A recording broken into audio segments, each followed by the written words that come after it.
Je t'explique comment réussir à acheter une maison lorsqu'on a un mauvais crédit.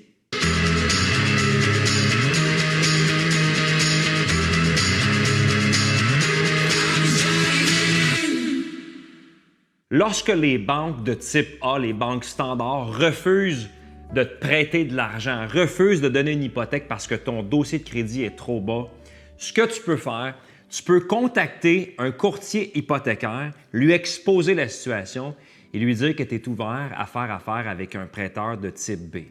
Un prêteur de type B, c'est les institutions qui vont prêter à des gens qui ont un dossier de crédit qui n'est pas exemplaire.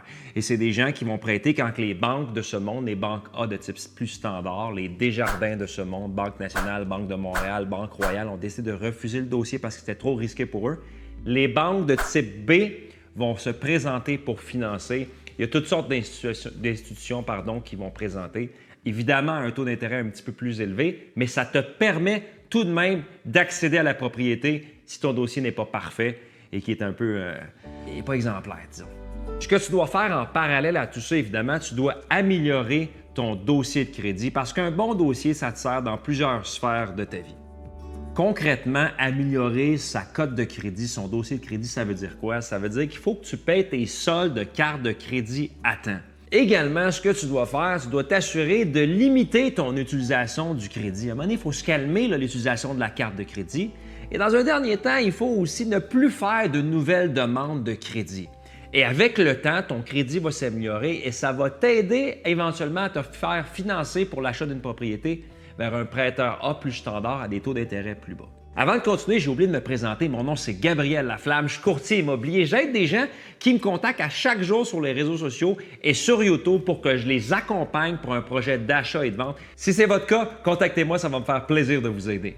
Et j'en profite aussi pour vous dire merci à tous ceux qui vont aimer la vidéo, qui vont s'abonner à ma chaîne et même commenter. Moi, j'apprécie énormément, ça me fait chaud au cœur. On continue. Si vous avez un mauvais crédit, ce que vous pouvez faire également, c'est d'aller voir ce qu'on appelle un prêteur privé.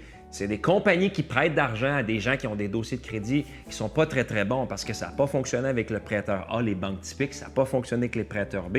Il reste le prêteur privé. Ça veut dire qu'on paye beaucoup d'intérêts, souvent entre 10 et 18 % d'intérêt. Mais c'est une solution à court terme. Ce que je veux dire par là, bien souvent, les gens vont dire, bon, moi, je vais acheter une maison parce que le marché immobilier va tellement vite qu'à chaque année, ça monte de 3, 4, 5 %. Si j'attends 4 ans avant que mon dossier soit rétabli, je vais peut-être payer 20, peut-être pas 20 %, mais un 10, 15 % plus cher. Donc, ils achètent maintenant en faisant affaire avec un prêteur privé à 10, 18 % selon les différents prêteurs privés.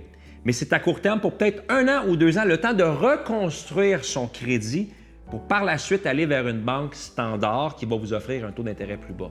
Donc, il faut voir le prêteur privé comme une solution vraiment à court terme pour se sortir du trouble, pour accéder à la propriété, pour par la suite migrer vers une institution plus standard, comme exemple la Banque de Montréal ou Desjardins.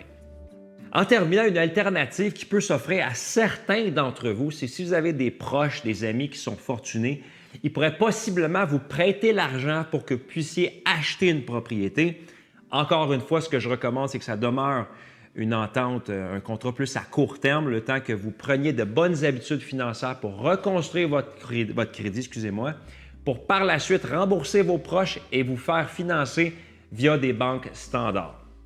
J'espère que vous avez apprécié la capsule. Si vous avez des questions, des commentaires, écrivez-moi, je réponds à tout le monde. Si vous avez des recommandations de capsules futures, laissez-moi là également. Sinon, je vous encourage à aller consulter les autres vidéos que je fais sur l'immobilier. Et si vous avez d'intérêt aussi pour l'entrepreneurship, je fais aussi des vidéos sur l'entrepreneurship. Allez jeter un petit coup d'œil.